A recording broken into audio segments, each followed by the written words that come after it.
Saudara dan saudari terkasih, Injil kita hari ini diambil dari Injil Lukas bab 4 ayat 38 sampai 44. Setelah meninggalkan rumah ibadat di Kapernaum, Yesus pergi ke rumah Simon. Adapun ibu mertua Simon demam keras dan mereka minta kepada Yesus supaya menolong dia. Maka ia berdiri di sisi perempuan itu lalu menghardik demam itu, dan penyakit itu pun meninggalkan dia. Perempuan itu segera bangun dan melayani mereka. Ketika matahari terbenam, semua orang membawa kepadanya orang-orang sakitnya yang menderita bermacam-macam penyakit. Ia pun meletakkan tangannya atas mereka masing-masing dan menyembuhkan mereka.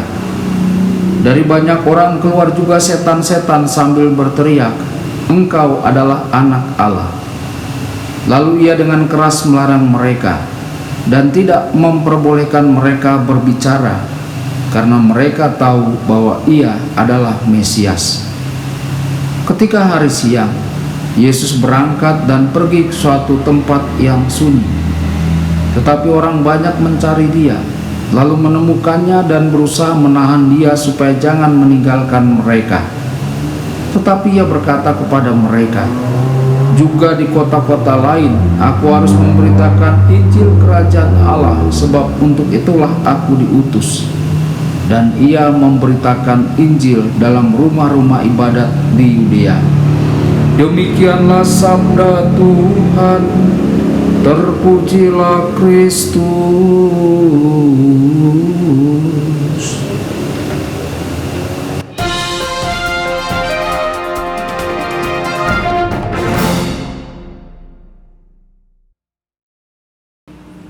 Saudara dan saudari terkasih, jumpa lagi dengan saya Romo Tedens dalam saluran Warta Kabar Sukacita. Semoga Anda semua dimanapun berada tetap dalam keadaan sehat dan senantiasa berbahagia. Saudara dan saudari terkasih, ada fakta tertentu tentang penyembuhan dalam perikopa Injil hari ini. Tidak ada kata-kata khusus dari Yesus, tidak ada kata-kata terima kasih, tidak ada juga reaksi dari orang-orang pada saat itu. Seolah-olah Yesus berbuat biasa saja dan sudah rutin memasuki sebuah rumah dan membantu seorang wanita yang sangat kesakitan bangun dan turun dari tempat tidur. Bukan mujizat yang menarik banyak perhatian orang. Sementara kita mengharapkan mujizat yang telah lama kita nantikan dalam hidup kita. Kita mungkin mengabaikan salah satu dari penyembuhan yang sangat biasa yang sering dianugerahkan Kristus kepada kita. Di bidang rohani, iman yang baik adalah menerima Kristus dalam Ekaristi, melakukan bimbingan rohani, dan pemeriksaan hati nurani secara teratur. Di bidang fisik, menjaga kesehatan kita dengan makan atau tidur dengan baik. Kita tidak perlu menuntut pengobatan khusus. Kita mesti yakin bahwa Kristus telah mengarahkan pandangannya kepada kita. Saudara dan saudari terkasih, betapa cepatnya segala sesuatu terjadi dalam Injil hari ini. Kristus membantu ibu mertua Simon segera berdiri. Ibu mertua Simon percaya kepada Kristus. Kasih karunia-Nya efektif, obatnya lengkap dan seketika mujarab. Kristus mengizinkan kita untuk berdiri sendiri dan melanjutkan tugas kita. Kita begitu cepat memohon kesembuhan kepada Kristus, namun sering ditantang ketika Kristus mengirimkan tagihan kepada kita, yaitu agar kita melayani orang lain.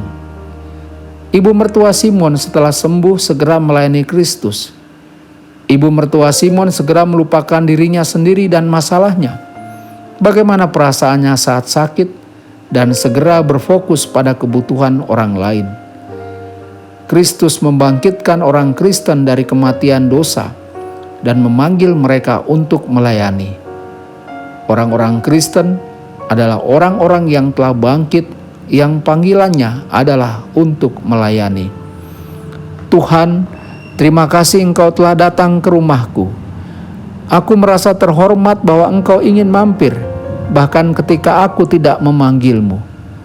Aku sangat berterima kasih atas perhatian pribadi yang Kau berikan kepadaku, terutama ketika aku sakit dan membutuhkan rahmat-Mu. Tuhan Yesus memberkati dan menyertai kita semua. Sabda Allah adalah kebenaran. Sabda Allah adalah kehidupan. Mari kita mencintainya, mari kita menghayatinya.